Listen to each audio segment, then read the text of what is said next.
avanzando en la agenda de este foro y llegó el momento de que hablemos con tres mujeres que tienen a su cargo los grandes negocios que se hacen en el país. Ellas lideran empresas consultoras que tienen que lidiar a diario con los problemas y las crisis que se generan en las organizaciones más grandes de Colombia.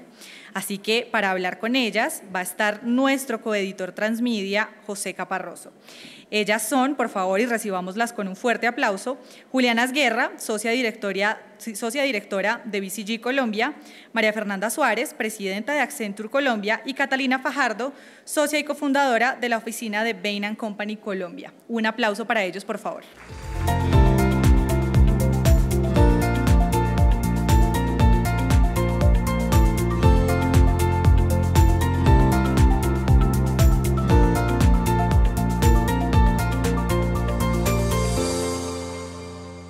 Buenas tardes para todos, es un gusto que nos estén acompañando en esta tarde en el que estamos celebrando a las mujeres poderosas y no es para menos. En este panel tenemos a tres mujeres con las que una reunión, sacarles una hora de su tiempo puede valer millones, así que aprovechenlas.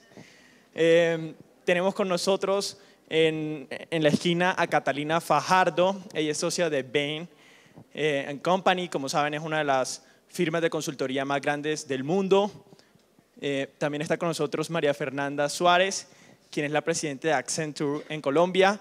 Accenture también es una de las firmas de consultoría más grande del mundo y se ha posicionado mucho en el tema de transformación digital. Y también está con nosotros, por supuesto, Juliana Esguerra, que es socia de BCG, o como lo conocían antes, Boston Consulting Group, y también es una de las consultoras más grandes del mundo. Así que un fuerte aplauso para estas tres mujeres.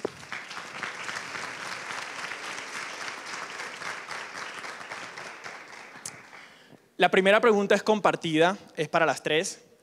Queremos saber ustedes cómo se insertaron en el mundo de los negocios, cómo iniciaron sus carreras y cómo fue ese camino para lograr llegar a posiciones de liderazgo. En el caso de Catalina, Catalina se ha recorrido el mundo, ella estuvo en Estados Unidos, también estuvo en África y finalmente la tenemos de vuelta en Colombia liderando la operación de Bain en el país. Catalina, cuéntanos cómo ha sido ese recorrido.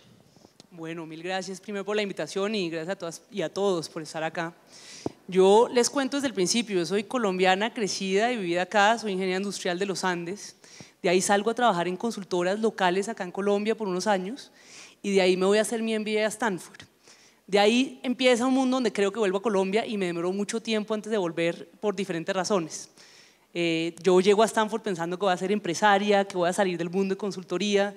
Y poco a poco me doy cuenta, de hecho la consultoría me gusta mucho, tengo un impacto gigante, trabajo con equipos que me gustan mucho, el reto intelectual me fascina. En fin, vuelvo al mundo de consultoría, pero ya en consultoras más globales y de ahí decido trabajar para donde está Juli, que las fotos están cambiadas, by the way, y empiezo con BCG en Chicago un tiempo. Y de ahí, entre que empiezo con BCG, termino Stanford, conozco el que ahora es mi esposo, que es surafricano, y eso me lleva a Sudáfrica después de unos años de estar en Chicago y en Sudáfrica ya a eso del 2015 más o menos, bueno, llego a Sudáfrica con Bain porque BCG en ese momento no tenía oficinas, ese es mi cambio, y como al 2015 más o menos me vuelvo socia de Bain en Sudáfrica y como en el 2017 empiezo a empezar, yo siempre quise volver a Colombia, voy a volver a Colombia, encuentro la manera y ahí encuentro la manera y esto es que vengo a abrir la oficina de Bain en Colombia en el 2019. Aproximadamente en el 2020 me vuelvo cabeza de oficina en Bain en Colombia y después de esto me vuelvo líder de diversidad, equidad e inclusión a nivel Latinoamérica para Bain, lo cual pues una pasión gigante mía. Y estoy también muy conectada a la firma globalmente, de hecho hago parte de pues, docentes como de la junta directiva, soy parte de uno de los gobiernos de la junta directiva también a nivel global. Entonces es como mi carrera y pues me ha llevado por todas partes, pero diría creo que una de las partes más divertidas es que termino en África por muchos años por un hombre, o sea, por ninguna otra razón, pero me lo traje de vuelta, desafortunadamente no habla mucho español, pero esa es mi historia en un resumen relativamente rápido. Mucho de este negocio de consultoría es detrás de cámara, no se ve porque ellos interactúan directamente con sus clientes y no están de cara a la sociedad como tal.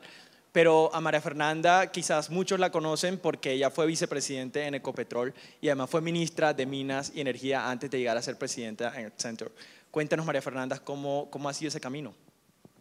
Pues ha sido muy raro, tengo que decirlo, porque creo que contrario a Catalina, he dado muchas vueltas. Yo empecé en el mundo de la banca y yo creo que cuando empecé chiquita soñaba con ser Ángela Hurtado, que era la presidenta de JP Morgan, pero del mundo, entonces que estuvo antes acá en el panel. Y he tenido esta gran oportunidad que ha sido trabajar en el sector público y trabajar en el sector privado y ver un poco como las dos caras de la moneda. Y creo que lo fascinante ahorita en el mundo diría que Accenture es un poquito diferente a Bain y BCG, porque sí tenemos una práctica de estrategia y consultoría, pero tenemos todo un negocio relacionado con tecnología y con operaciones que es mucho más grande. Accenture es una de las 3 firmas listadas en el mundo más grande a nivel mundial en número de empleados, somos 750,000 empleados en el mundo. Y entonces ha sido fascinante poder traer toda la disrupción, la revolución digital que estamos viendo en el mundo a las empresas colombianas y creo que eso es lo que me parece más apasionante de este trabajo. Mafe, ¿le gusta más el sector público o el sector privado? Pues mira, yo creo que si cuando hay limones hay que hacer limonada y eso es parte de las cosas en la vida. He disfrutado las dos cosas. He sido feliz en todos los trabajos en los que he estado y por eso me considero súper afortunada. Creo que son cosas muy distintas como en lo que a uno le retribuye. El sector público tiene algo que es único para mí y es el impacto que uno logra en la sociedad. Y cuánto trasciende, digamos, a muchos ciudadanos y pues eso son horas de trabajo invertidas, mucho más que en el sector privado, por lo menos en mi experiencia, pero el impacto que tiene sobre la sociedad es enorme. En el sector privado yo creo que uno es mucho más eficaz, o sea, su trabajo muchas veces tiene un impacto de una manera que es a través de otros, como en el tema de las consultoras, porque uno realmente tiene un impacto sobre las empresas y las empresas tienen un enorme poder transformador sobre las sociedades. Entonces, desde ese punto de vista creo que hay también esa capacidad de impacto y creo que en estas 3 firmas, o por lo menos en el caso de Accenture, que es una firma global, una de las cosas más enriquecedoras es poder traer lo mejor del conocimiento global, lo mejor de la tecnología, las mejores prácticas para los colombianos y que se abran muchas oportunidades para los colombianos y vender Colombia en el mundo. Creo que eso es otra de las cosas que es fascinante. Muy bien. Juliana, en tu caso, ¿cuál ha sido tu recorrido para llegar a esta posición de liderazgo? Bueno, buenas tardes a todos. Yo empecé en Ingeniería Industrial en los Andes. Aquí empecé trabajando en una consultora local y a los 2 años mi novio de ese entonces, mi marido hoy, me dice me voy para Nueva York. Entonces yo le digo, bueno, si yo llego a Nueva York en 6 meses seguimos cuadrados y si no terminamos.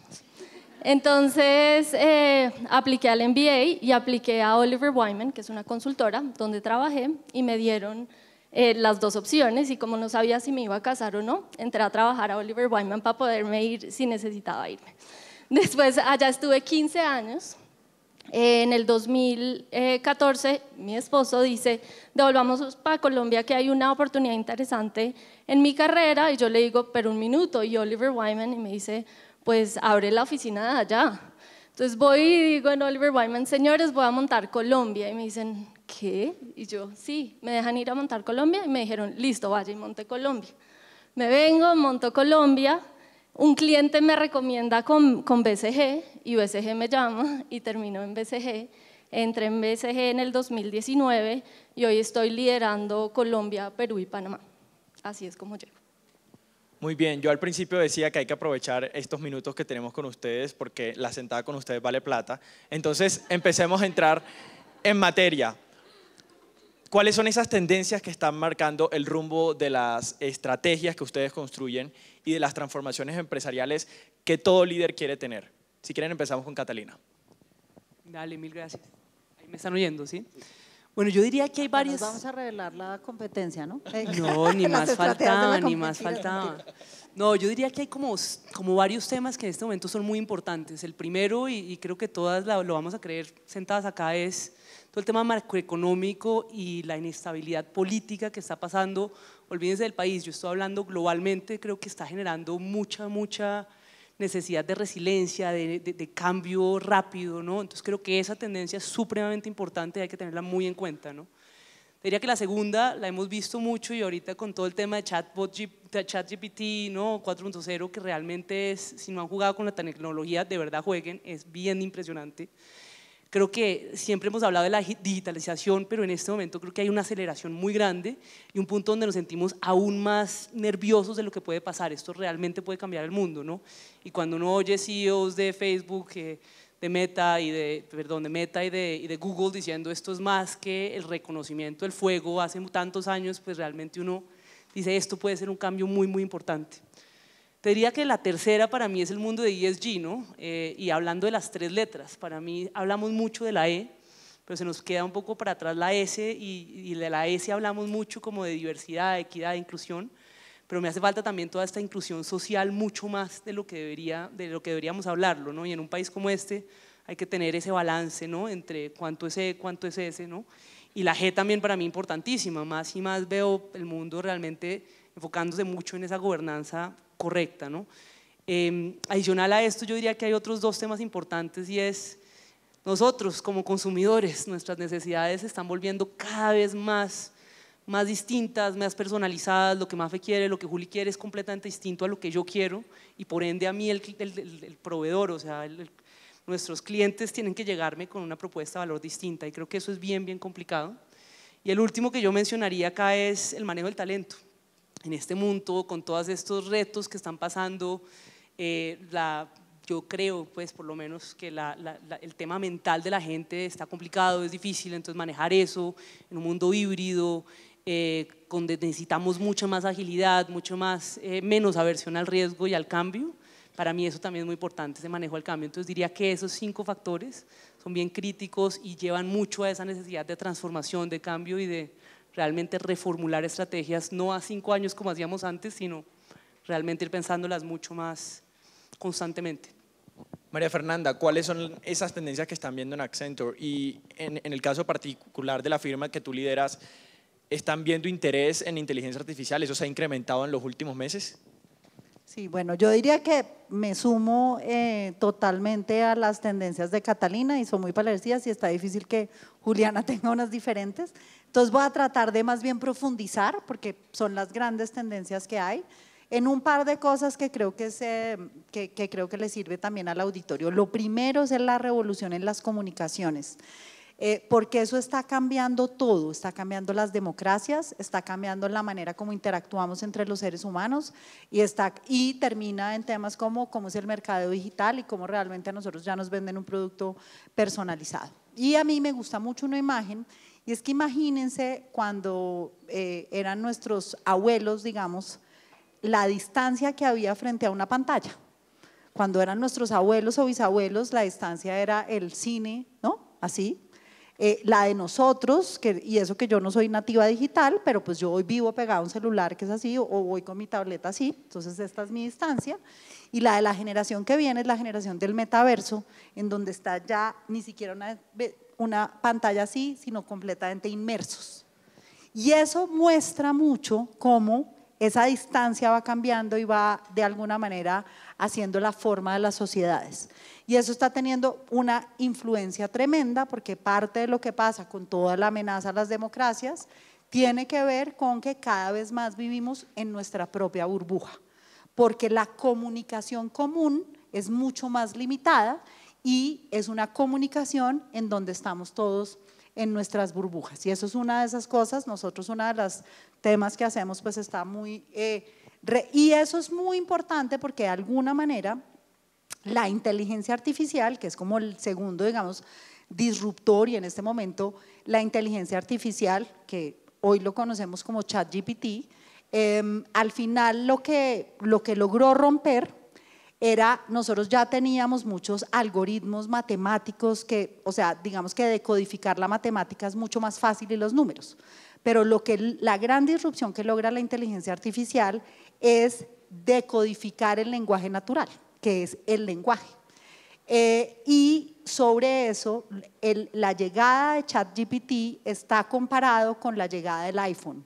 No sé si ustedes se acuerdan cómo era su vida en el 2005, digamos, antes de la llegada del iPhone, y uno ve un escritorio y uno tenía folders y tenía una cámara de fotos y tenía un calendario y tenía además el computador, y ahora tenemos todo en un solo aparato. Y ChatGPT logra tener esa interfase con el usuario, y eso es lo que hace el gran cambio. El procesamiento del lenguaje natural ya existía, pero hace que nosotros como seres humanos cambiemos, y es muy difícil de predecir en este momento qué va a pasar con la inteligencia artificial. En todo lo que uno dice en los últimos 20 años no ha habido un momento tan transformador como este que estamos viviendo ahorita, y todavía es imposible de prever. Y yo ahí diría que para todos, me gustó mucho una frase que me encontré en Twitter que decía: la inteligencia artificial no lo va a dejar sin trabajo. Si usted no aprende a utilizar la inteligencia artificial, eso sí lo va a dejar sin trabajo.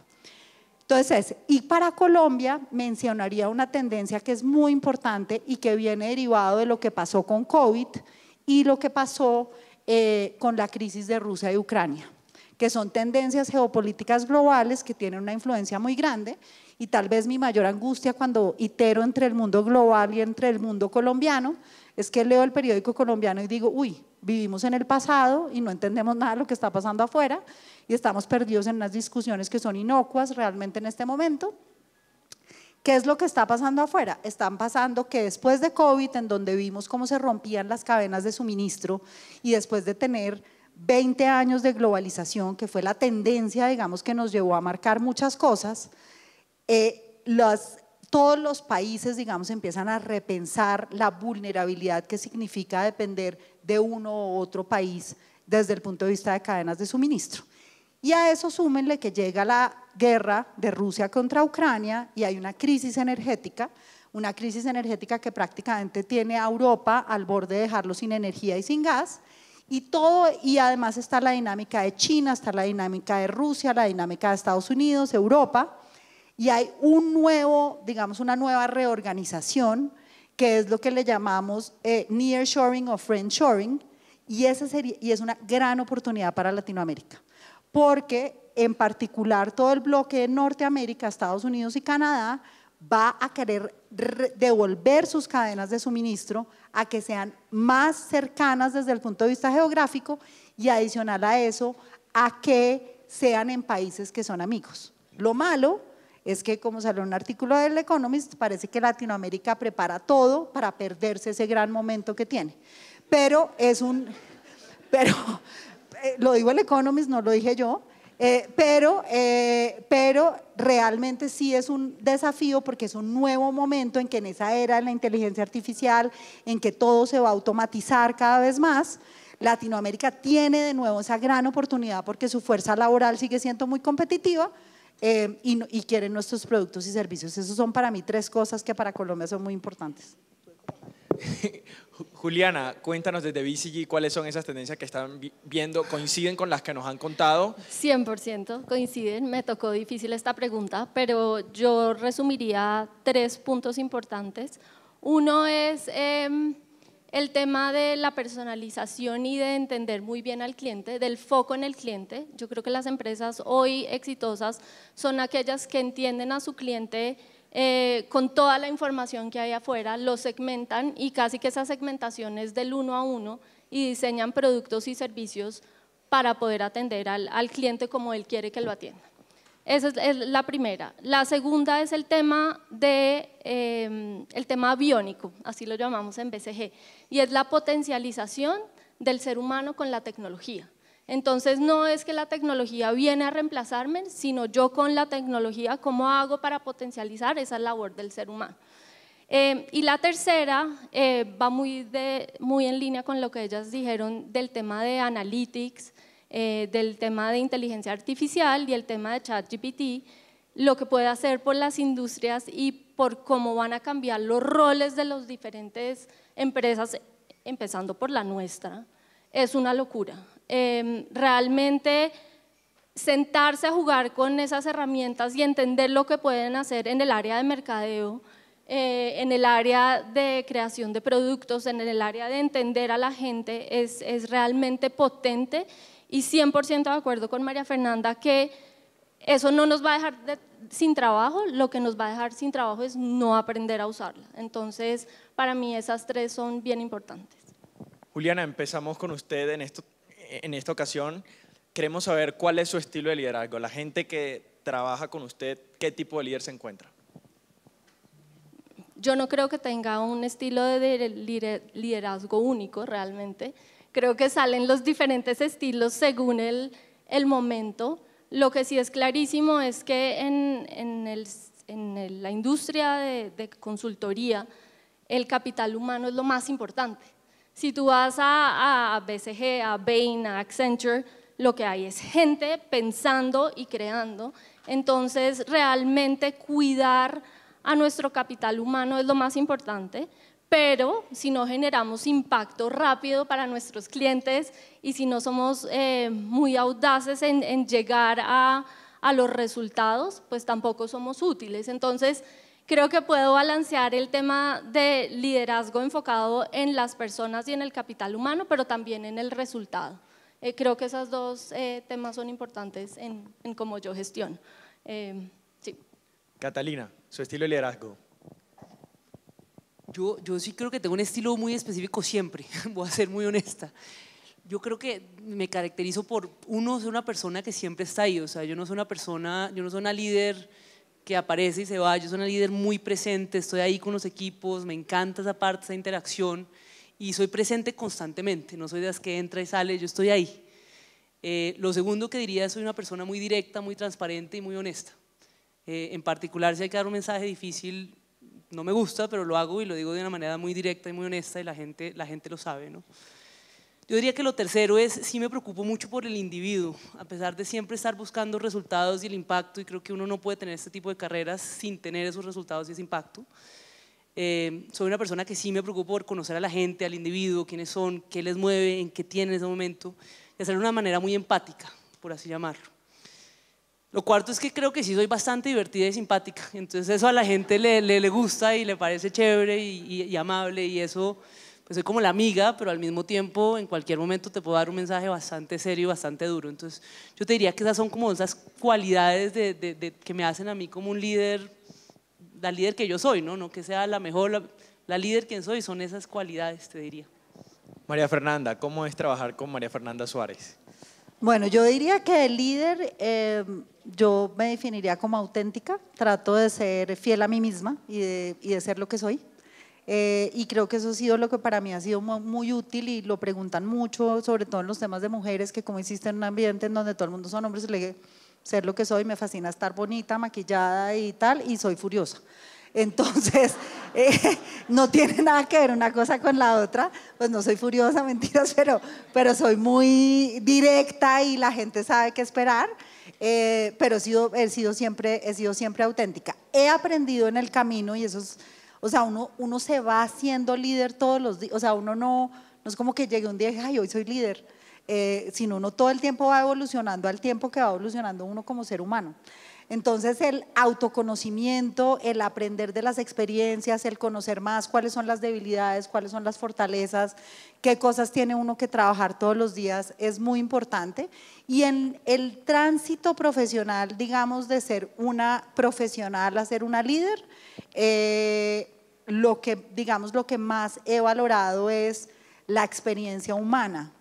Y en las tendencias que acabamos de hablar, entre más tecnología, más importante las ciencias sociales. Y yo le puse mucho, o sea, yo le ponía muy poco, o sea, yo creía que era más importante ser la más dura en estadística, y fui monitora de estadística y me daban clase de psicología. Yo decía, qué pereza, qué lora. Hoy en día necesito mucho más psicología que estadística. Y pasar de las habilidades duras a las habilidades de poder, que están mal llamadas blandas, es lo más importante para un líder. Y por último diría, lo otro que he aprendido con sangre, y sobre todo en mi paso como ministra, es la habilidad de la comunicación. Si hay un consejo que uno tiene que dar en ese tránsito, es aprender a comunicar.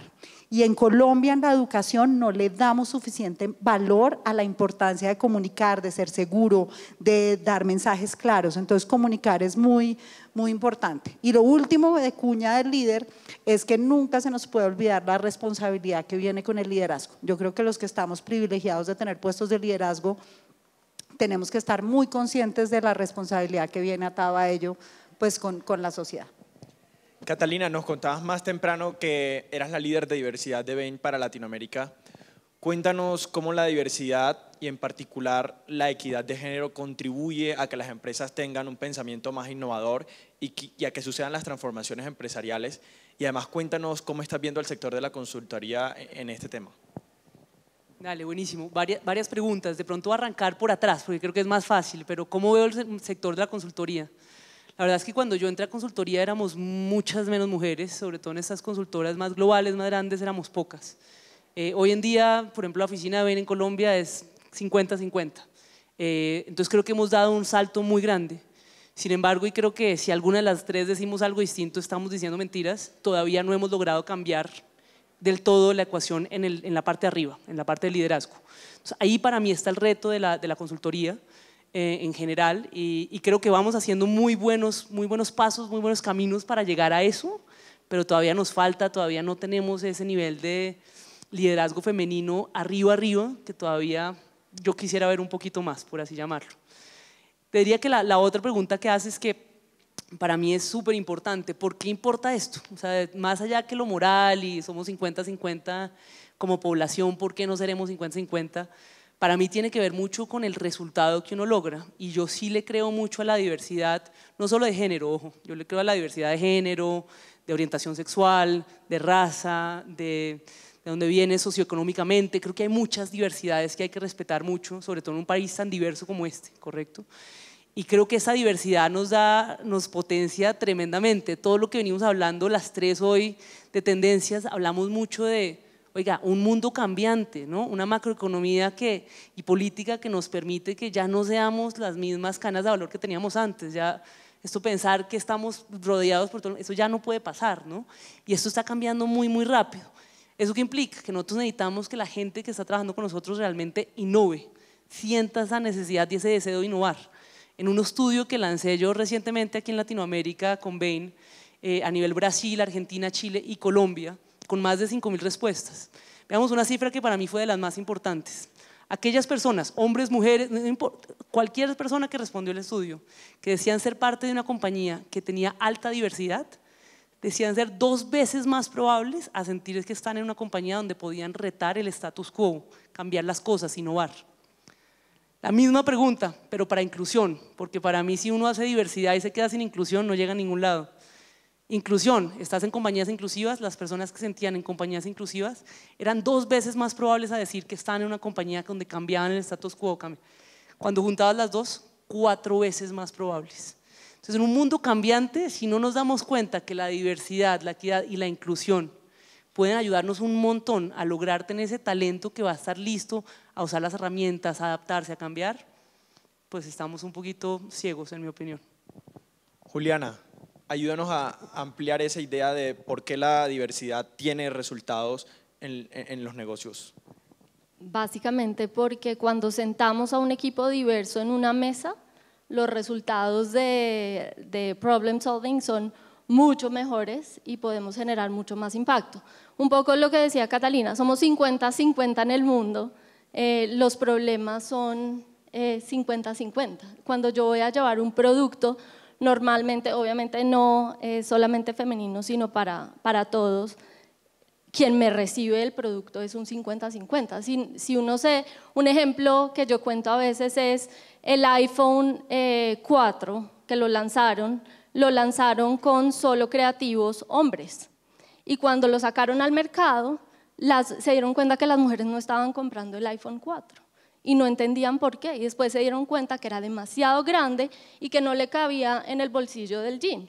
Entonces, ese tipo de cosas tan sutiles necesita que haya diversidad en la mesa y que las ideas sean diferentes, diversidad de todo, de background, de género, de todo, porque eso es lo que genera que la creatividad y la solución de problemas sea mucho más potente. María Fernanda, ¿ustedes cómo lo ven?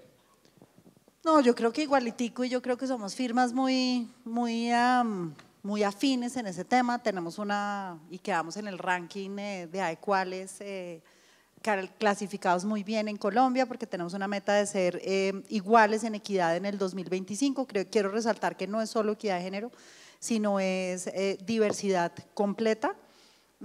Y para lo que dijo Catalina, diversidad e inclusión, acá los que trabajamos estos temas es como el día a día, pero diversidad es como que los números den. Yo digo, diversidad es que lo inviten a la fiesta, inclusión es que lo saquen a bailar, y son dos cosas muy distintas. Porque, por ejemplo, Ángela y yo estamos invitadas mañana a una fiesta y nos excluyeron porque como somos mamás trabajadoras no nos dejaron ser parte del equipo maquillador del baile de las hijas. Entonces nos invitaron a la fiesta pero nos excluyeron y quería traer ese tema porque en el tema de diversidad e inclusión uno habla todo el tiempo de lo que hay que hacer desde el lado de las empresas y muy poco desde el punto de vista de lo que hay que hacer desde la sociedad. Es imposible que haya diversidad de género, inclusión, cuando en las tareas domésticas y las tareas de cuidado sigamos pensando que las mujeres tienen que llevar el 100% de la responsabilidad, que no es de la carga. Y en donde las que más pensamos eso muchas veces somos las mujeres. Y se los cuento como una historia personal. Yo todo el tiempo, o sea, desde que nacieron mis hijos, por alguna razón yo pensaba que como los tenía entre mi barriga, pues yo había nacido con el curso de YouTube de poner pañales. Y en cambio mi marido no. Entonces yo le supervisaba la postura del pañal, si me tenía que ir a un viaje de trabajo, yo llamaba, oye, el checklist, ¿no? Entonces, sí le diste la aspirina, pero le dijiste no sé qué, le diste la compota. Entonces después, pues todos mis desafíos en mi vida profesional han estado sobre todo relacionados con cómo lograr balance. Nunca lo logré, ya mi hija se graduó este año, o sea que ya no lo logré. O lo logré de otra manera, digamos, pero me pareció un poquito difícil de lograr. Y la reflexión que siempre me he hecho es que discutimos mucho desde el lado empresarial y nunca va a llegar esa equidad si no compartimos la responsabilidad, y creo que las primeras que tenemos que soltar y creer que los hombres son iguales de capaces de criar que nosotras somos las mujeres, y los hombres empoderarse y todo este tema de la licencia de paternidad, etcétera, es exactamente importante porque es la manera en que uno dice la responsabilidad es 50-50. Esto, por supuesto, para las mujeres que tienen una pareja y que no son madres solteras, que quienes son madres solteras es mucho más difícil, pero creo que es el tema que es más complejo para poder romper muchas de las barreras que tenemos en equidad de género. Sí, si puedo añadir, claro que sí, Julia. Si puedo añadir una cosa. Una cosa que decía Catalina, de ese 50-50 y ese 50% del rol del hombre, yo creo que en consultoría han cambiado los lineamientos que llevamos a los equipos. Cuando yo entré, el maternity leave eran, me acuerdo, 10 semanas y no había un paternity leave, no había manera. Yo fui la primera mujer embarazada en Nueva York cuando estaba en Oliver Wyman. Hoy entramos y hay un paternity leave grande, casi tan parecido al maternity, que eso hace que los mismos hombres consultores puedan acompañar a sus señoras, pero también el salirse de la consultoría un rato los pone en una equidad con las mujeres. Entonces eso de alguna manera va equilibrando las cargas dentro de la organización y dentro de la familia. Y eso es responsabilidad de las empresas, y yo creo que en consultoría las empresas van a la vanguardia en esos temas y han logrado hacer eso para realmente lograr balancear esa diversidad. Claro, es que si le recomiendan a las empresas que sean las mejores en ESG, deben dar el ejemplo, ¿no? También. También. Para cerrar brevemente, cuéntenos ustedes cómo ven el futuro para el mundo de los negocios, si con todo esto que hemos hablado se sienten optimistas o se sienten pesimistas. Empiezo con Catalina. Pues yo creo que las tendencias ya quedaron claras y creo que eso es lo que va a impactar y eso es lo que va a ver el futuro. Para mí la pregunta de pronto más interesante es más, ¿quién va a ganar? ¿Quién va a sobrevivir? ¿Quién no? ¿No? Y yo te diría que para mí el tema de la agilidad, como lo decía antes, la habilidad de adaptarse al cambio, de realmente estar como a la vanguardia de lo que está pasando y estar tranquilos con que el status quo que teníamos realmente va a ser bien distinto, va a ser absolutamente crítico. Yo creo que va a haber bastante consolidación y movimiento en los próximos años bien interesantes, y desde que tengamos un ambiente macroeconómico donde la plata ya no es gratis, va a ser bien interesante lo que va a pasar. Pesimista o optimista, creo que puede ser cualquiera de las dos. Yo escojo ser optimista porque si soy pesimista, ¿de qué sirve? La verdad, o sea, te puedo decir todas las razones por las cuales el mundo va a acabar el próximo año, pero también creo que te podría decir muchas razones del por qué creemos y deberíamos creer que las cosas pueden mejorar. Para mí lo más importante es que personas como las que están acá en este foro, sentadas aquí conmigo en el panel, y tú, realmente estemos comprometidos a lograr el cambio, a estar acá, a realmente ver que las cosas mejoren, que las cosas cambian y que vamos hacia ese futuro. Entonces yo te diría que para mí es más eso, y por ende creo y escojo llamarme una optimista de lo que puede pasar, sabiendo que en este momento estamos en situaciones complicadas. María Fernanda. Bueno, pues yo creo que las crisis siempre son oportunidades, y ahorita hay muchas pasando al tiempo.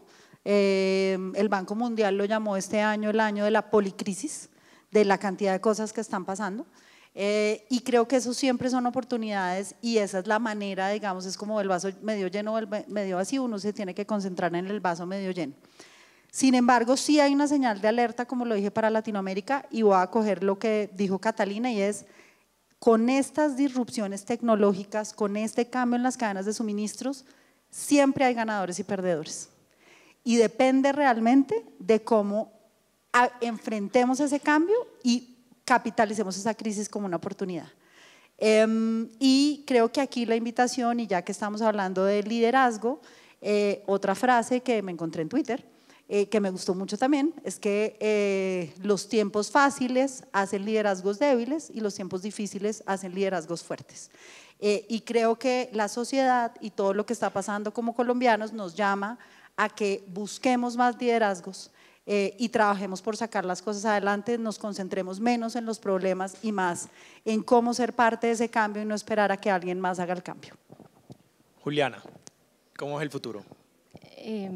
Volátil, con muchos cambios, pero ya después de haber trabajado 20 años he vivido muchas crisis.